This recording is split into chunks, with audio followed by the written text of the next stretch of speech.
The civilian mind constructs an elaborate psychological fortress to hide from a mathematical certainty.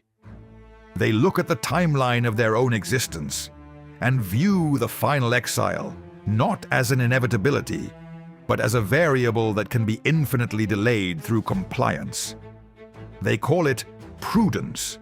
They call it risk management. When a modern participant negotiates a contract, maneuvers through a corporate hierarchy, or builds a digital empire, every strategic decision is secretly governed by the paralyzing terror of losing what they have accumulated. The ego builds a terrified narrative. If I remain quiet, if I do not offend the algorithm, if I follow the pacifying rules of the grid, I will be granted a permanent extension. This is the geometry of a hostage. The target projects their fear of absolute ruin onto the external world. They are convinced that avoiding friction guarantees longevity. They confuse a suspended, agonizing state of chronic anxiety with actual living. They endure the suffocating navy blue void of a miserable existence, terrified to draw the sword, because drawing the sword invites consequence. They protect their social standing, their credit lines, and their polished digital personas as if these constructs offer biological immortality. The civilian lies to the mirror every morning, pretending that their submission is a calculated strategy, when in reality, it is nothing but raw, unfiltered biological panic. You are not managing risk. You are negotiating the terms of your own slow, systemic collapse. We must surgically dissect the biological machine to understand why the herd is so easily subjugated. The clinical pathology of the modern civilian is rooted entirely in the hyperactivation of the self-preservation instinct. The human nervous system is an ancient architecture engineered to prioritize survival above sovereignty. When the timeline is perceived as fragile, the individual becomes instantly leverageable. The manipulator, the corporate architect, the algorithmic system, they do not need to apply physical force to control the masses. They simply apply pressure to the survival instinct. The amygdala is a rudimentary alarm system. When an adversary threatens your reputational status, your income stream, or your digital reach, the amygdala does not differentiate between a social threat and a physical predator. It floods the prefrontal cortex with cortisol. It paralyzes the executive function. The civilian mind, entirely consumed by the desperate need to preserve its current state, instantly surrenders its tactical high ground. The fear of systemic collapse forces the civilian to trade their sovereignty for the illusion of safety. They accept the microaggressions. They swallow the disrespect. They modify their heavy, unyielding truths into soft, consumable content to avoid algorithmic shadow bans. The architects of the grid know that a human who fears the loss of their comfort can be controlled with absolute precision. Your desperate desire to simply survive the cycle is the exact iron chain they use to drag you through the dirt. The raider archetype operates on a completely alien cognitive framework. They understand the dark psychology of fatalism. The Norns have already woven the thread. The timeline is mathematically fixed. When you fully integrate the realization that absolute erasure is the only destination, the fear of it loses all leverage. It becomes a pathetic waste of kinetic energy. The Viking does not fight to preserve his timeline. He fights to execute a flawless, uncompromising conclusion. The Havamal, the ancient survival code of the North, dictates a cold, unbending truth. The cattle perish, the kindred perish, but the iron of your sovereign name remains. There is nothing more terrifying to a rational, calculating enemy than an opponent who has already accepted the final exile. When the adversary attempts to corner you, they anticipate a desperate attempt to preserve your position. They expect you to haggle for terms. They operate their OODA loop. Observe, orient, decide, act. Under the strict assumption that you will prioritize your own safety. When you deploy the Raiders code, you violently break their machine. You do not look for the exit. You do not bargain. You lock the heavy timber doors from the inside and draw the iron. You introduce a variable the rational mind cannot compute. The actor who views absolute erasure as an acceptable victory condition. If you are willing to burn the entire structure to the ground just to ensure your enemy does not win, their entire tactical model disintegrates. You cannot leverage a warrior who has already mentally resigned from the timeline. Abstract theory is useless without the physical proof of the forge. We extract the truth from the freezing, blood-stained waters of the River Derwent, September 25th, 1066. The Battle of Stamford Bridge. The physical reality is a masterclass in asymmetric psychological warfare. The Norwegian army, caught entirely off guard, is fractured, unarmored, and positioned on the wrong side of the river. The English vanguard rushes the narrow wooden bridge, expecting a total rout.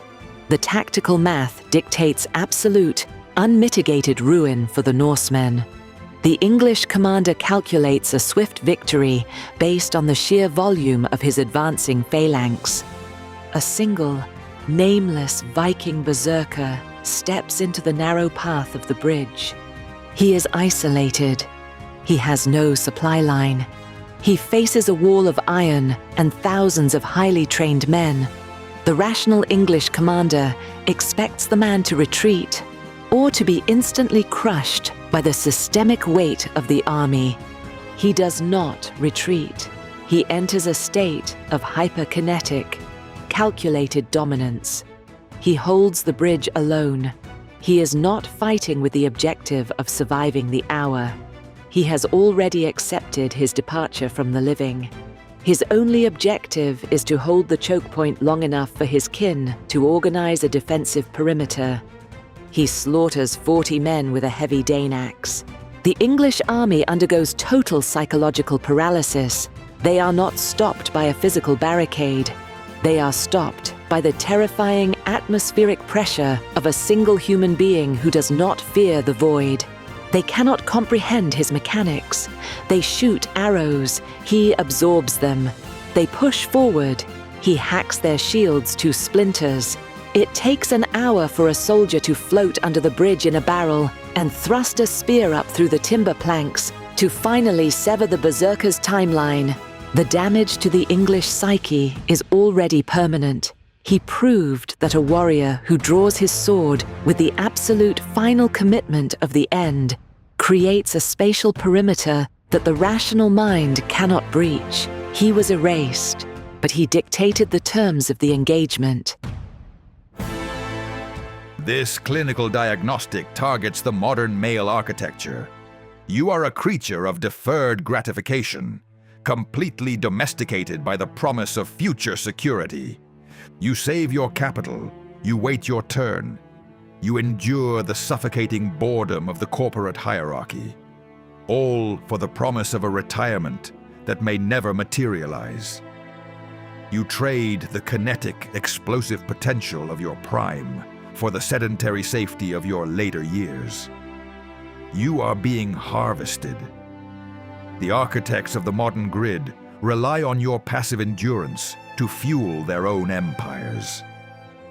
The raider archetype demands you recognize the absolute vanity of the long, comfortable decline. You must forge an internal code that treats every single day as the final day of the campaign.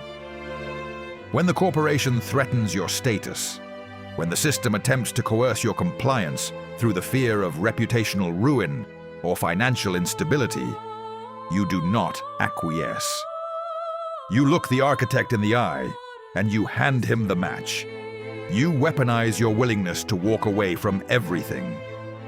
When they see you are prepared to burn the platform, to sever the career, and to exit the game entirely, their structural power over you evaporates in an instant.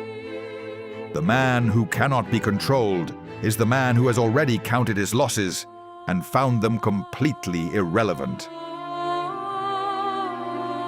This clinical diagnostic targets the female architecture. The external grid uses the fear of isolation as its primary mechanism of control. The system expects you to mitigate risk. It demands you play the social game, protecting your reputation and your digital standing as if it were a fragile glass vase. They expect you to prioritize the continuity of your social connections above the integrity of your iron code.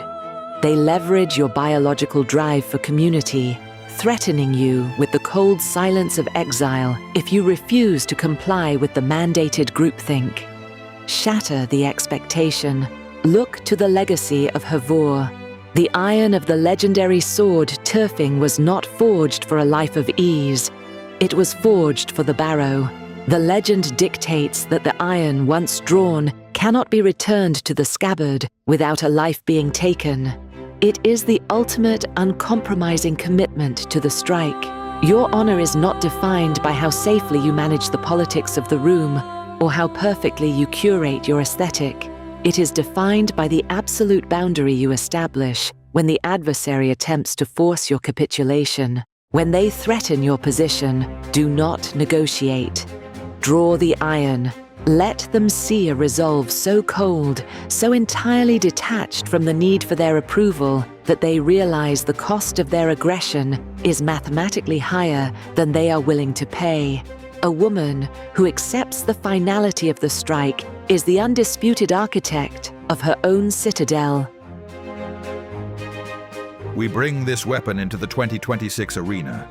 The algorithm is the new sovereign. It demands your content be sanitized, your tone be apologetic, and your strategy be entirely predictable. It threatens you with the digital void. It threatens to suppress your high-resolution 4K workflows.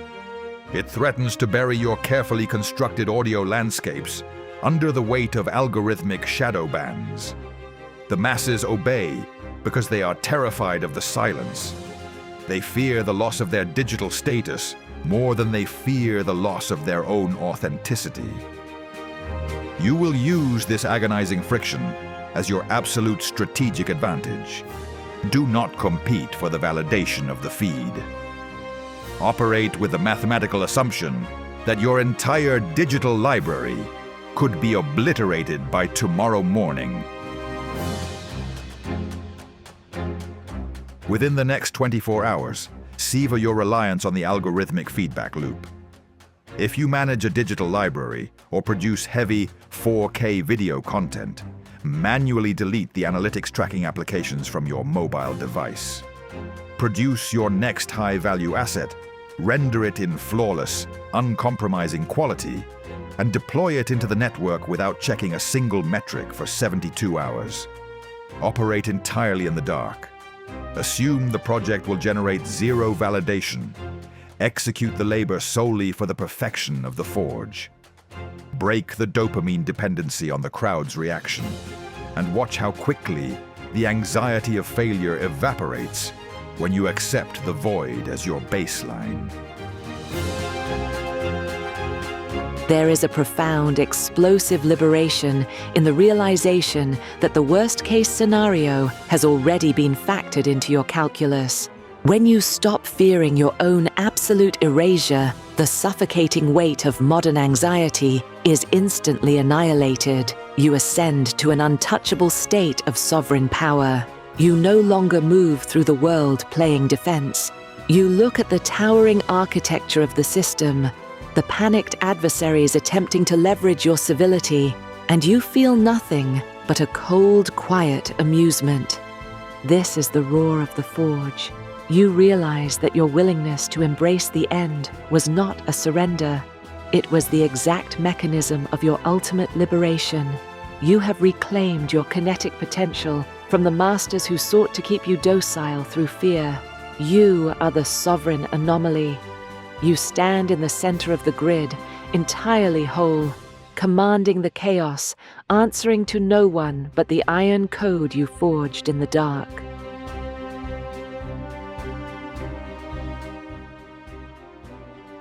The siege is over. If the mirror exposed the cowardice in your strategy, carve your oath of correction in the comments. Strike the like button to fortify the algorithm, and subscribe to the arsenal to draw the next blade. The timeline is closing. Execute the strike. Stand ready.